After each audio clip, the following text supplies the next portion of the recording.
नमस्कार, मैं विश्वनाथ मित्र जोशी आज अपने चतुर्थी एपिसोड में सूर्य के अच्छे और बुरे प्रभाव पर चर्चा करने जा रहा हूँ। जैसा आप सभी जानते हैं कि हमारे सौर मंडल में सूर्य ही असीम ऊर्जा का स्रोत है। सूर्य है तो पृथ्वी पर प्राण है, जल है, जीवन है, अनाज है, खनिज है। इस सूर्य का सर्वोपरि महत्व ज्योतिष में है। ज्योतिष में इस पर बिना विचार किए वो भी फलित करना कहना अच्छा नहीं हो सकता है, अच्छा फलित नहीं हो सकता है। इस सूर्य का अगर पूर्णिमा अच्छा प्रभाव है, अच्छी स्थिति में है, या हाथ में सूर्य पर्वत पर अच्छी रेखाएं हैं या उसका पर्वत उन्नत है, तो आप समझ लीजिए कि आपकी जीवन खुशहाली से भरा हुआ है। आपका मान यश गांव से लेकर शहर तक, देश से लेकर विदेश तक फैल जाएगा। आपको जीवन में अपार सुख संपत्ति प्राप्त होगा। आप जीवन भर राजा जैसा सुख प्राप्त करेंगे। आप कैसे समझेंगे कि हम पर सूर्य का अच्छा प्रभाव है या बुरा प्रभाव है? अगर आप कोई काम कर रहे हैं, उसकी सफलता में बाधा आ रही है, लाख प्रयास करने पर भी सफलता नहीं मिल रही है, आपके हित मित्र संबंधी मदद करने को कहने के बाद भी मौके पर मुकर जाते हैं, तो समझ जाइए कि आप पर सूर्य का प्रभाव अच्छा नहीं है। आगे मैं चर्चा करूंगा कि सूर्य के प्रभाव को कैसे अच्छा करेंगे। आप पूरा वीडियो देखना मत भूलेंगे। अभी मैं पूरा चर्चा करने जा रहा हूँ कैसे समझेंगे कि सूर्य का प्रभाव आप पर अच्छा है या बुरा है। अगर आप अपने भाई, बंधु, बहन को, मित्र को बराबर अपना समय देकर मदद करते हैं, अपना धन देकर मदद करते हैं, लेकिन फिर भी आपका नाम नहीं होता है। अगर किसी खास समय में मजबूरी बस आप किसी समय उनका मदद नहीं कर पाए, आप उनको पैसा नहीं दे पाए, तो फिर आपसे बुरा कोई नहीं है। आपकी बुराई करना शुरू करेंगे, आपके बारे में बुरा सोचना शुरू कर देंगे, आपकी शिकायत करना शुरू कर देंगे, तो समझ जाइए कि आप पर सूर्य का प्रभाव अच्छा नहीं है। जिस विद्यार्थी पर सूर्य का प्रभाव अच्छा होता है, तो वह उन्हीं विषयों को पढ़ के जाता है परीक्षा देने के लिए जो प्रश्न परीक्षा में पूछे जाने वाले हैं। नतीजा होता है जब परीक्षा में प्रश्न पूछे जाते हैं तो सही प्रश्नों का उत्तर अच्छी तरह दे पाता है, तो सफलता अच्छी मिलती है, उसको नाम और यश भी मिलने लगता है। लेकिन जिस विद्यार्थी का सूर्य कमजोर होता है, वो उन विषयों पर ध्यान ही नहीं दे पाता है, उसको पढ़ने की इच्छा ही नहीं मन में उठती है। जो प्रश्न परीक्षा में पूछा जाने वाला है, जब वो परीक्षा देने जाता है तो वो सही प्रश्न नहीं पूछे मिल पाता है जो पढ़ के गया है, और जो जानता है उसको भी सही से नहीं लिख पाता है, सही व्यक्ति नहीं कर पाता है। तब क्या होता है, रिजल्ट अच्छा नहीं होता है। बहुत से विद्यार्थी हमारे पास उंगली दिखाने, हाथ दिखाने आते हैं। ऐसे विद्यार्थी जो 1 या 2 नंबर से प्रतियोगिता परीक्षा में असफल हो जाते हैं, ऐसे विद्यार्थी का सूर्य का पर्वत बहुत ही कमजोर होता है, सूर्य की रेखा बहुत ही कमजोर होती है, और जन्म कुंडली में भी सूर्य बहुत बुरे प्रभाव में रहता है। तो असफलता के लिए सूर्य की स्थिति अच्छी होनी चाहिए।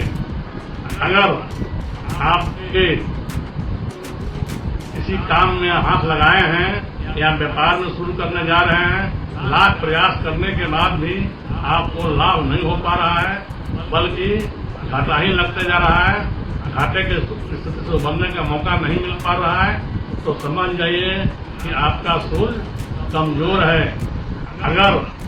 अगर आप किसी से बातचीत करने में किसी बात का जवाब समय पर ठीक से नहीं दे पाते हैं, बात जब खत्म हो जाती है तब दिमाग में बात आती है कि उस बात का जवाब हमको इस तरह से कर देना चाहिए था, तो मेरा जवाब बहुत ही अच्छा होता। अगर ऐसी स्थिति महसूस हो रही है तो समझ जाइए कि आपका सूर्य कमजोर है।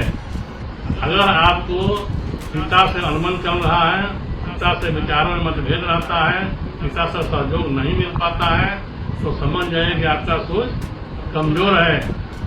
अगर आपकी हड्डी कमजोर है, बराबर चोट चपेट लगते रहता है और चर्म रोग भी रहता है, तो समझ जाइए कि आपका सूर्य कमजोर है।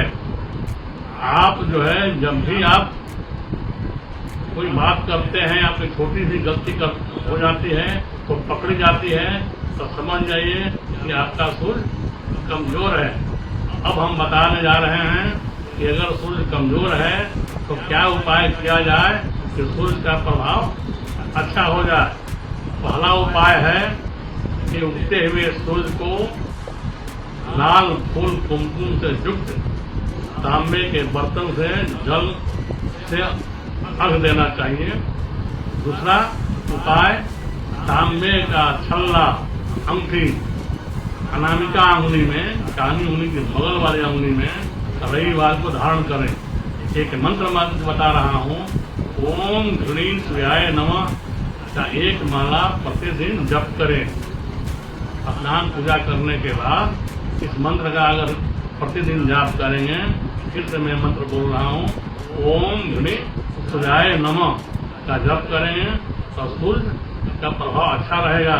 अगर आपको जल देने का मौका नहीं मिल पाता है तो वैसे भी उगते हुए सूर्य को अगर नमस्कार करेंगे, 1 मिनट उसको ध्यान से देखेंगे तो आपको सूर्य का प्रभाव बहुत अच्छा रहेगा। दूसरा है कि रविवार के दिन आप नमक नहीं खाएं, दान देने वाली वस्तु में गेहूं दान करें, गुलाबी रंग का वस्त्र दान करें तो बहुत अच्छा रहेगा।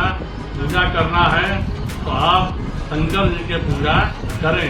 कम से कम प्रत्येक सोमवार को शिव मंदिर में जाकर जल से शिव जी का अर्घ दें, जलाभिषेक करें तो आपका सूर्य निश्चित रूप से अच्छा हो जाएगा।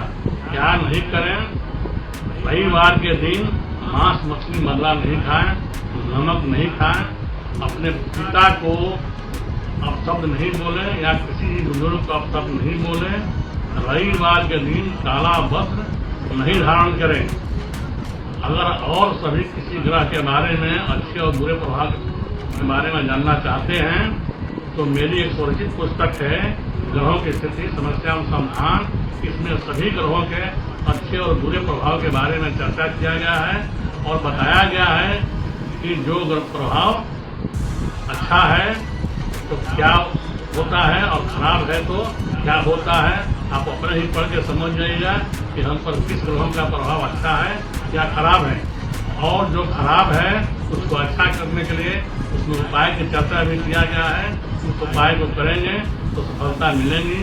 ये पुस्तक रंजन पब्लिकेशन से प्रकाशित है, एमेजोन में जाकर मंगा सकते हैं।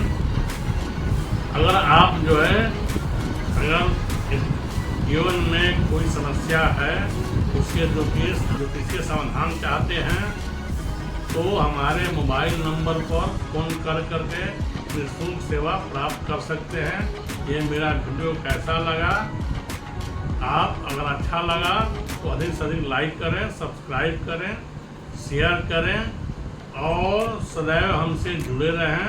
प्रति सप्ताह ज्योतिष से संबंधित प्रश्नों पर और उसका सवाल पर चर्चा सुनते रहें। धन्यवाद। मंगल कामनाओं के साथ